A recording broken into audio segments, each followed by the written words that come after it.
কানাই, এই তোর ভক্তের মা রাধুনি চাচ্ছে, তোর কাছে কোনো রাধুনি আছে? গোবিন্দ বলছে, শোন দাদা, রাধুনি রাধুনি রাধুনি রাধুনি রাধুনি রাধুনি রাধুনি আহা, রাধুনি রাধুনি রাধুনি রাধুনি রাধুনি রাধুনি রাধুনি রাধুনি আমার রাই ধনি রাই ধনি রাই ধনি রাই ধনি রাধুনি রাধুনি রাধুনি আমার রাই ধনি রাই ধনি রাই ধনি রাই ধনি রাধুনি রাধুনি রাধুনি আমার রাই ধনি রাই ধনি রাই ধনি রাই ধনি রাধুনি রাধুনি রাধুনি ও দাদা, রাধুনি রাই ধনি, আমার রাধা রানীর, আমার রাই ধনির মতো আর রাধুনি আছেন নাকি? রাধা রানী বলছে, গোবিন্দ বলছে, ও রাধে, ভক্তের বাড়িতে একটু রান্না করে দেবে? রাধা রানী বলে, কেন দেব না? ললিতা বিশাখা বলল, আমাদেরকে সঙ্গে নিবি রাধা, আমরা সব কুটনো কেটে দেব, বাটনা বেটে দেব। মঞ্জরীগণ বলছে, আমরা না হয় সবকিছু ধুয়ে দেব। তাই অষ্টসখী 64 মঞ্জরীকে নিয়ে আজ রাধা রানী এসে দাঁড়িয়েছেন, ভক্তের দরজায় দাঁড়িয়েছে। কবিরের মা বলে, তোমরা কারা? রাধা রানী বলছে, আমি রাধুনি। আর সখীগণ পিছনে বলছে, না না, রাই ধনি। আমার রাধা রানী শুরু করলেন রান্না। চিন্তা করুন, রাধা রানী যদি রান্না করে, সে রান্না কেমন হয়? সখীগণ কুটনো কাটছে, বাটনা বাজছে, আর ওইদিকে কীর্তন হচ্ছে। ও কি আনন্দ! রাই ধনি রাই ধনি রাই ধনি রাই ধনি রাধুনি রাধুনি রাধুনি আরে বাজে নুপুর কিন্নি কিন্নি, রাই ধনি রাই ধনি।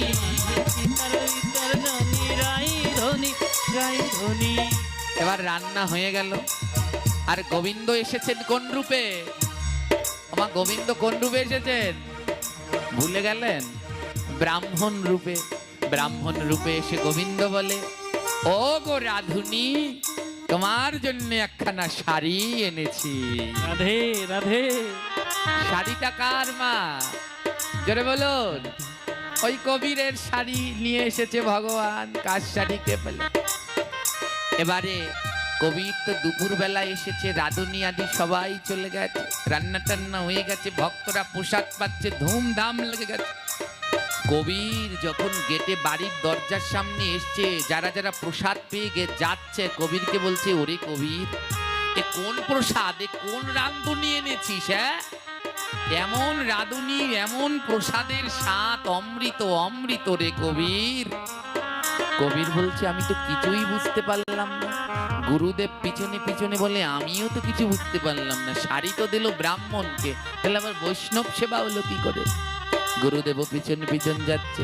কবির ঢুকে দেখে তার বাড়ির উঠানে শত শত ভক্ত প্রসাদ পাচ্ছে, আর প্রসাদের গন্ধে বাড়ির আঙিনা মৌ মৌ করছে। গুরুদেবের নাকে যখন প্রসাদের ঘ্রাণ গেল, সদ্গুরু ঘ্রাণ শুনেই বুঝে নিলেন এ কোনো সাধারণ প্রসাদ নয়। কবির ছুটতে ছুটতে মায়ের কাছে গেল, মা, কে করলো এই বৈষ্ণব সেবার আয়োজন?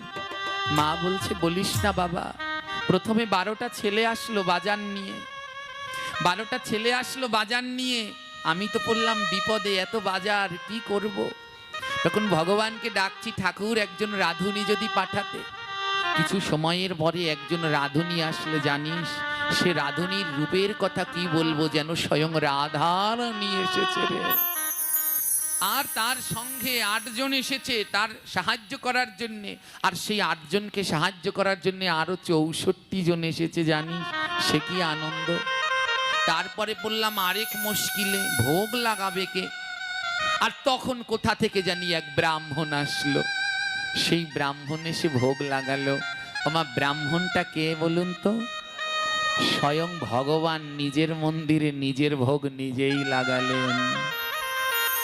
ওমা, কবিরের আর বুঝতে বাকি রইল না, ওমা সেই রাধুনি কোথায়, ব্রাহ্মণ কোথায়? কে জানি রাধুনি কোথায় তা জানি না, কিন্তু ব্রাহ্মণ তো মন্দিরে ভোগ লাগাতে গেছে। আমা গুরুদেব পিছন পিছন গেলেন, কবিরের দুই নয়নে জল। কবির গিয়ে মন্দিরের দরজাটা খুললেন, আর দরজাটা যখন খুললেন কবির দেখলেন তার হাতে তৈরি করা শাড়িটা ওই রাধারানী শ্রী বিগ্রহে পরা, রাধারানী শ্রী বিগ্রহে রাধে সেই শাড়ি পরে দাঁড়িয়ে আছে।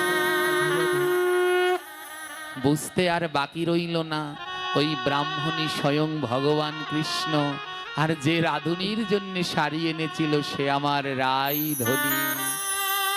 গুরুদেব লুটিয়ে পড়লেন, গুরুদেব লুটিয়ে পড়লেন, ধন্য কবির, ধন্য তোমার ভক্তি, ধন্য তোমার বিশ্বাস। সকল ভক্তদের ডেকে বলছে, তোরা দেখে যা, তোদের কানে দিয়েছিলাম বীজ মন্ত্র, কিন্তু তাও তোরা সেই মন্ত্রে গোবিন্দ পেলি না। আর আমার কবির নিচু জাতি, কিন্তু এমন বিশ্বাস আর সরল মন, স্বয়ং রাধা রানী তার বৈষ্ণব সেবায় রান্না করল। গোবিন্দ লাগালো ভোগ, সখাগণ করলো বাজার, সখীগণ করলো সাহায্য।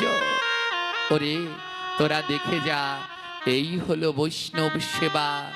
তাই বৈষ্ণব সেবা দিতে হলে সবার আগে শ্রী গুরুর চরণে নিষ্ঠারতি ভক্তি রাখুন।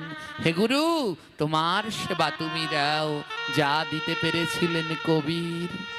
তাই বৈষ্ণব সেবা দিতে হলে মা সবার আগে নিজের মনকে সরল করতে হবে। তাই তো প্রভু বললেন, গাও গাও পুন গৌরাঙ্গের গুণ সরল করিয়া মন।